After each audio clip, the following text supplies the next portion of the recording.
Assalamualaikum warahmatullahi wabarakatuh.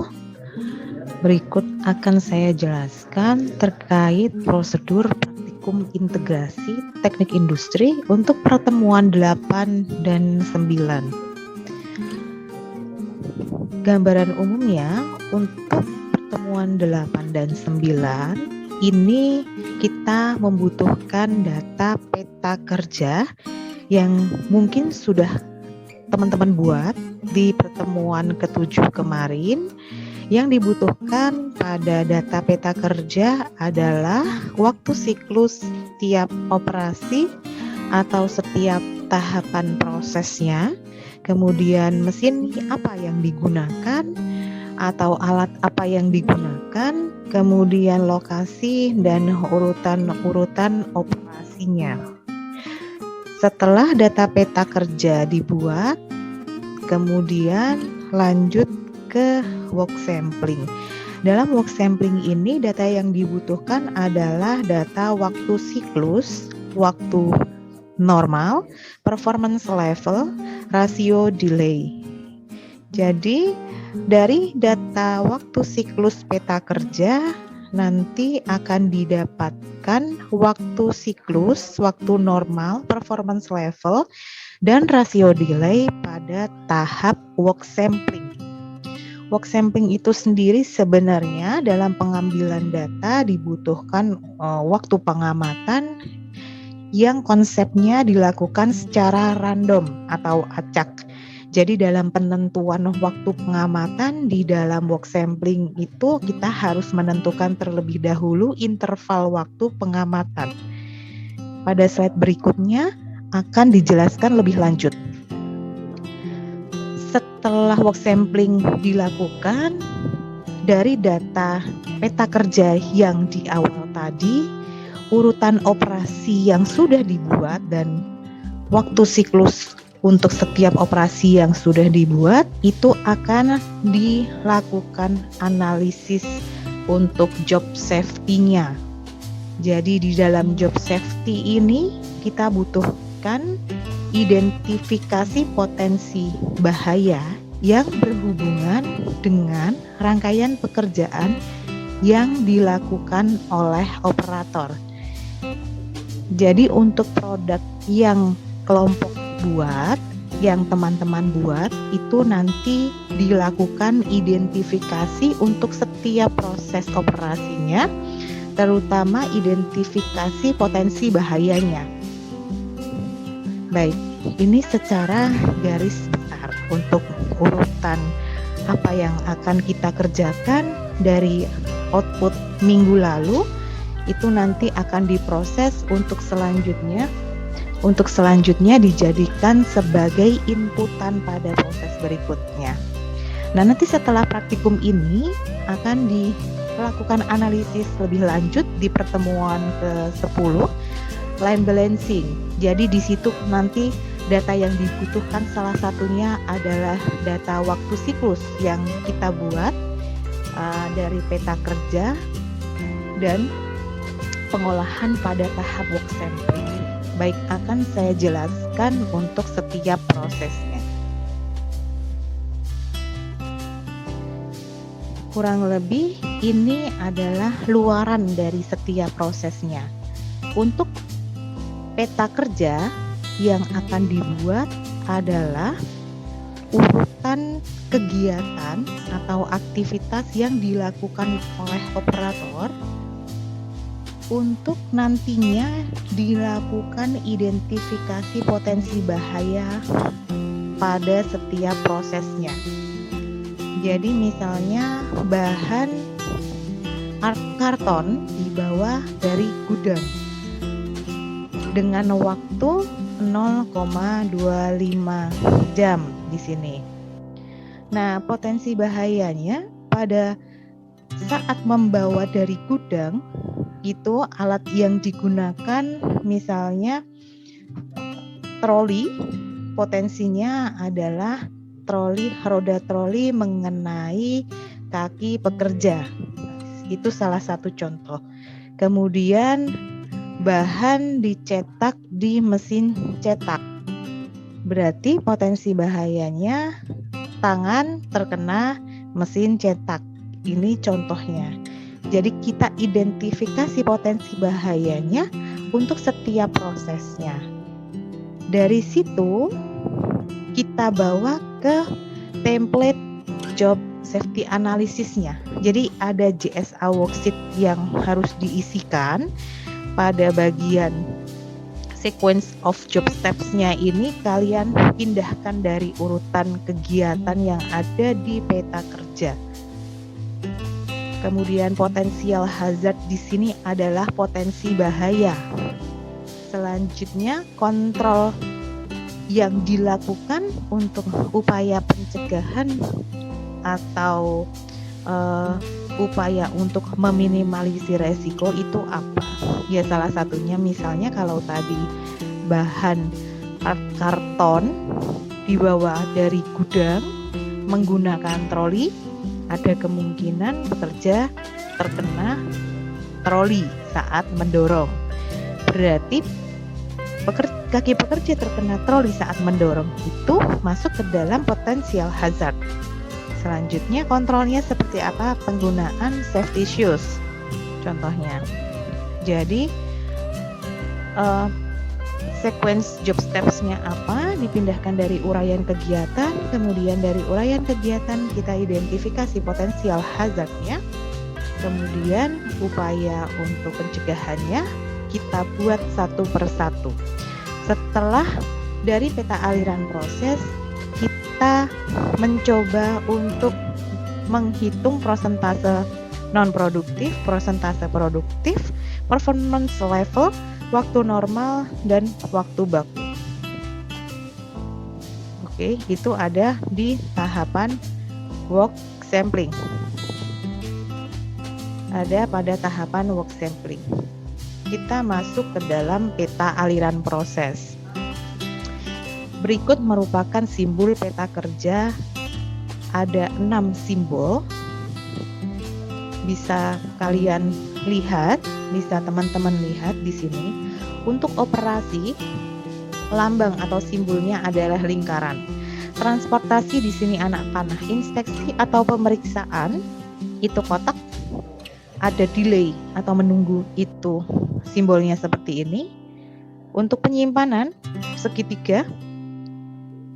Aktivitas ganda contohnya adalah operasi sekaligus dilakukan inspeksi.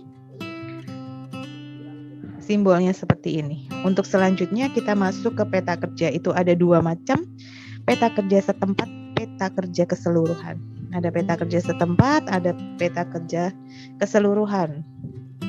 Untuk peta kerja setempat ini lebih spesifik, jadi di area operator tersebut.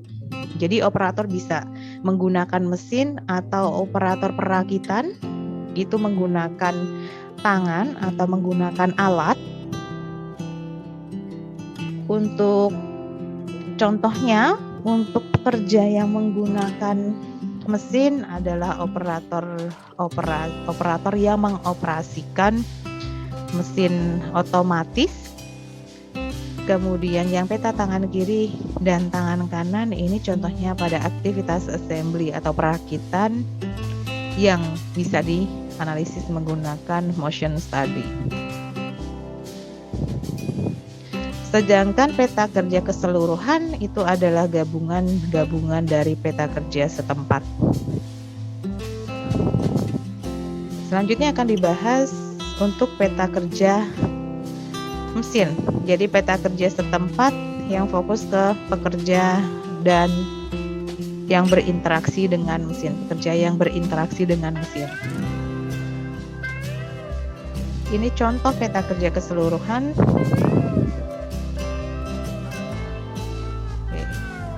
Peta proses operasi adalah diagram yang menggambarkan langkah proses yang dialami bahan baku sejak awal sampai produk jadi atau setengah jadi.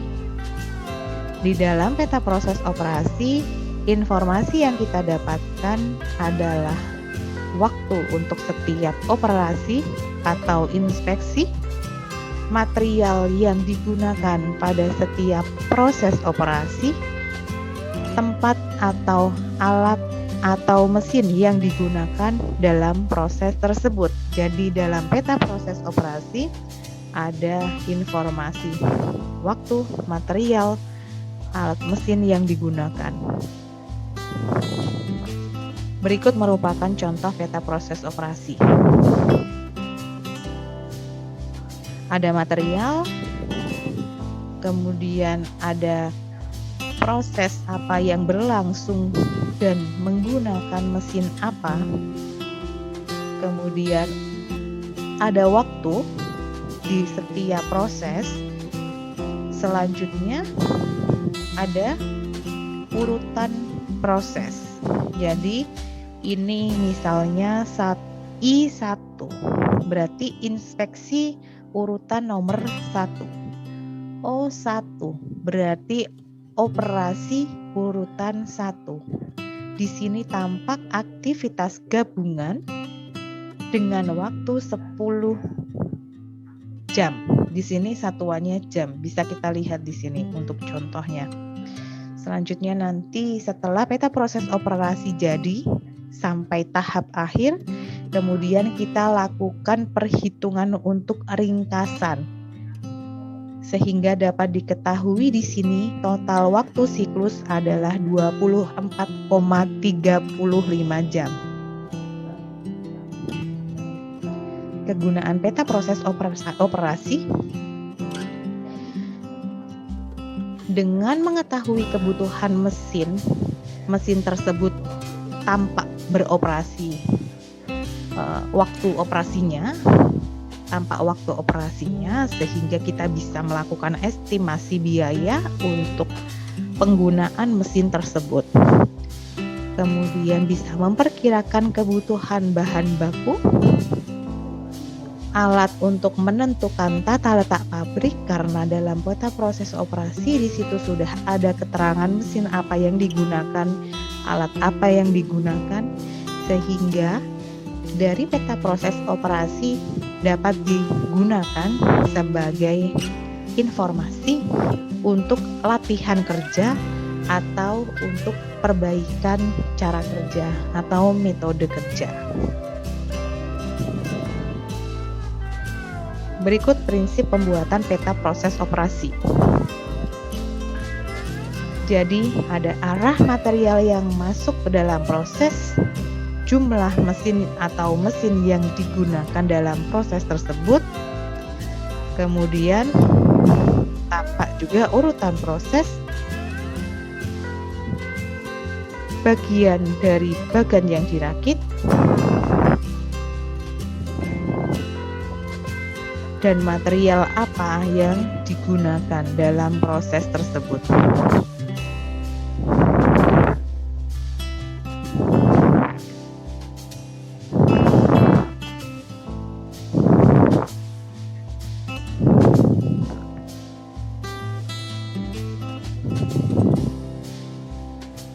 Setelah semua proses digambarkan dengan lengkap pada peta proses operasi, berikan kesimpulan untuk jumlah operasi, jumlah pemeriksaan, dan jumlah waktu yang dibutuhkan. Selanjutnya peta aliran proses. Dalam peta aliran proses, informasi yang dibutuhkan atau yang bisa kita dapatkan adalah urutan dari operasi, inspeksi, transportasi, waktu tunggu, waktu penyimpanan atau lokasi penyimpanan.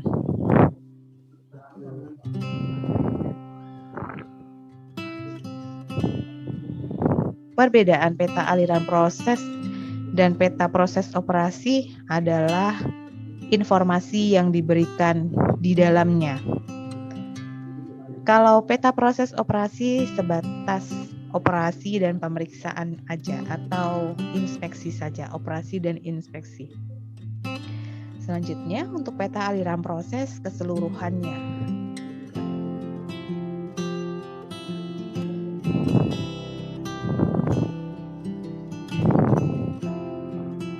Kegunaan peta aliran proses pada dasarnya hampir sama dengan peta proses operasi, karena di dalam peta kerja itu yang informasi yang wajib diberikan adalah material apa yang diolah di dalamnya, kemudian informasi tentang mesin dan alat apa yang digunakan, kemudian waktu yang dibutuhkan untuk setiap prosesnya. Sehingga sebenarnya untuk peta kerja fungsinya ya adalah untuk mengevaluasi terkait tata letak yang nanti endingnya juga biaya.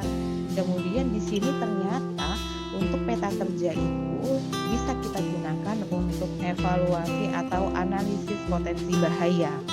Karena dengan menggunakan JSA, Job Safety Analysis, kita identifikasi satu persatu urutan kerja yang ternyata di dalamnya itu ada resiko bahaya yang memang harus minimalisir atau ditiadakan. Baik, untuk diagram aliran selanjutnya, untuk diagram aliran di sini tidak menunjukkan gambar dari arah aliran selama bekerja. Jadi informasi yang ada di sini di diagram aliran ini lebih ke proses yang berlangsung di lokasi tertentu. Contohnya ya langsung aja.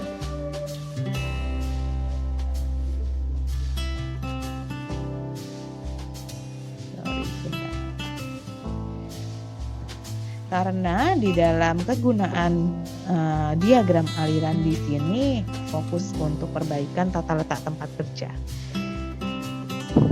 Jadi hanya menampilkan lokasi di mana proses tersebut berlangsung. Kalau tadi contohnya adalah material diambil dari gudang kemudian dibawa ke lantai produksi, berarti nanti hanya menunjukkan aliran tempatnya aja. Gudang menuju bagian produksi, kemudian menuju bagian packing, kemudian menuju bagian gudang penyimpanan. Hanya seperti itu yang ditampilkan pada diagram aliran. Baik, ini contoh peta aliran proses, di mana peta aliran proses ini memberikan urutan kegiatan secara lengkap, kemudian menunjukkan lokasi juga atau menunjukkan aliran aktivitasnya, menunjukkan jarak juga dan waktu. Jadi dalam peta aliran proses nanti di sini dapat diketahui juga total aliran aktivitas, total jarak untuk perpindahan dari satu tempat ke tempat yang lain, total jaraknya berapa. Kemudian untuk waktu siklusnya dari awal proses sampai selesai disimpan di gudang, kita bisa ketahui dari peta aliran proses. Wajib menampilkan uraian kegiatan. Dari lambang yang ada di sini kita tunjukkan aliran aktivitasnya. Misalnya bahan karton dibawa dari gudang, berarti di situ aktivitasnya transportasi. Jaraknya berapa? 6 meter. Berapa lama? 0,25 jam. Kemudian bahan dicetak di mesin cetak, itu berarti masuk ke dalam operasi, proses operasi. Jaraknya berapa? 0. Waktunya 0,5 jam, setengah jam misalnya, dan seterusnya. Nanti pada akhir pembuatan peta aliran proses dilakukan peringkasan untuk setiap operasinya. Jumlah operasinya ada berapa?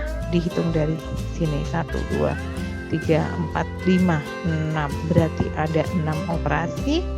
Kemudian inspeksi ada 1. Oh, ini ada 1 di sini, inspeksi.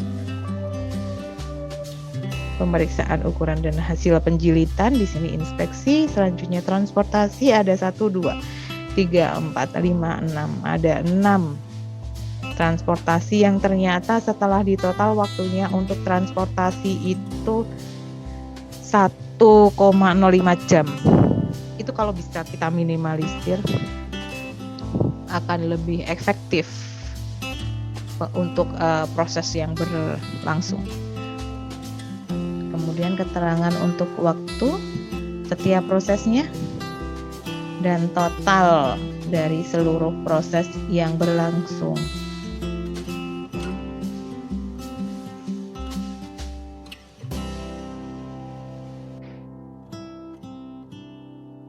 Untuk ringkasan, kita ambil datanya dari yang di sebelah sini. Kita ambil dari ringkasan yang ada di bawah sini. Oke, selanjutnya masuk ke dalam work sampling. Di dalam work sampling, data yang kita butuhkan adalah data waktu normal, waktu baku, persentase non-produktif, persentase produktif, dan performance level. Untuk waktu normal, kita bisa ambil, untuk waktu normal, kita cari dengan total waktu kerja dikali performance level kali rating faktor kali 100% dibagi jumlah produk yang dihasilkan. Rating faktor itu apa? Ini penilaian dari tabel Westinghouse. Ada 4 kategori penilaian. Nanti silahkan dibuka lagi catatannya. Ada skill, effort, condition, consistency. Sebenarnya untuk rating faktor ini dicari berdasar penilaian subjektif dari si pengamat, karena memang work sampling ini sebenarnya adalah pengamatan yang dilakukan secara random. Hanya karena terkendala ini tidak bisa dilakukan pengamatan karena tidak ada proses produksi juga yang kalian lakukan ya. Tapi untuk proses setiap tahapan dari produk yang kalian buat seharusnya sudah bisa dirancang. Oke.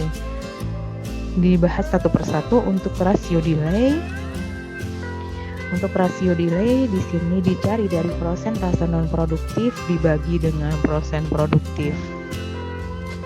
Nah, kalau pengamatan secara langsung ini kan masuk dalam work sampling, itu masuk dalam kategori pengamatan yang dilakukan secara langsung. Persentase non produktif adalah kondisi di mana pekerja tidak melakukan aktivitas yang menghasilkan. Artinya pekerja itu tidak melakukan aktivitas sesuai dengan SOP yang seharusnya. Kalau aktivitas yang menghasilkan, contohnya memang dia ada di SOP, kemudian dari aktivitas yang dilakukan itu nanti akan ada luaran, entah itu barang maupun jasa. Tapi kalau persentase non produktif, pekerja mungkin bisa kita bilang nganggur, tapi untuk mudahnya pekerja tidak melakukan aktivitas yang tidak ada di SOP, atau karena itu tidak ada di SOP, pekerja melakukan aktivitas yang tidak ada di SOP, itu persentase non produktif. Untuk persen produktif yaitu adalah aktivitas pekerja yang menghasilkan luaran sesuai dengan SOP.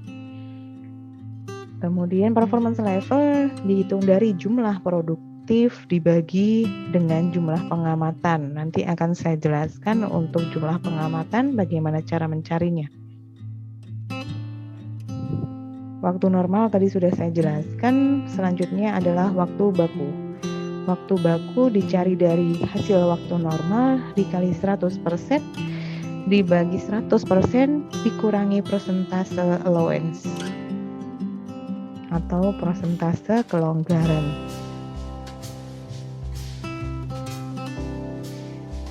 Nah, ini adalah cara menentukan waktu pengamatan jika kita melakukan pengamatan di lapangan. Yang harus kita tentukan adalah yang harus kita tentukan di sini adalah ini, interval waktu pengamatan.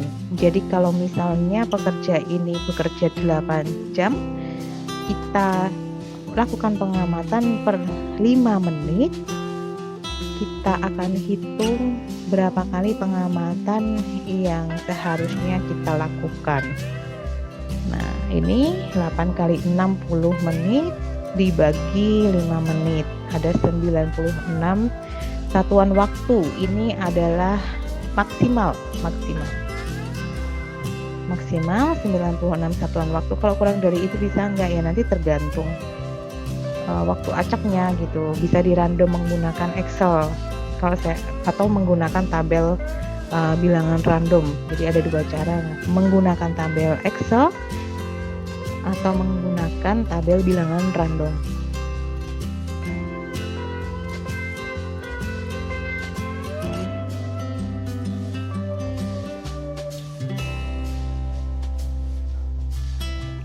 Berikut adalah contoh untuk penentuan rating faktor. Jadi nanti pada masing-masing kriteria dilakukan penjumlahan, kemudian dari sini kita tambahkan angka 1.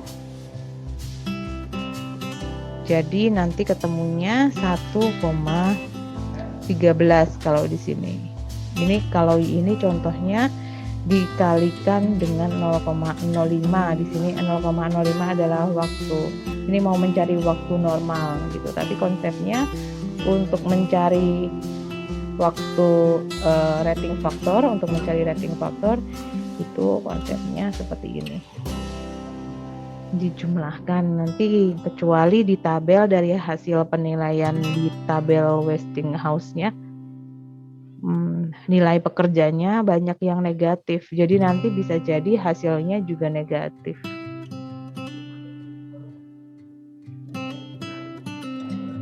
Nah, ini tabel Westinghouse-nya untuk menentukan rating faktor. Kemudian ini adalah contoh perhitungan waktu baku. Kalian bisa menentukan total allowance berdasarkan waktu, bisa juga menentukan allowance-nya berdasarkan tabel allowance. Tetapi pada dasarnya awal mulanya waktu kelonggaran itu memang dari tabel allowance. Nanti silahkan dicari, ini ada sampai F.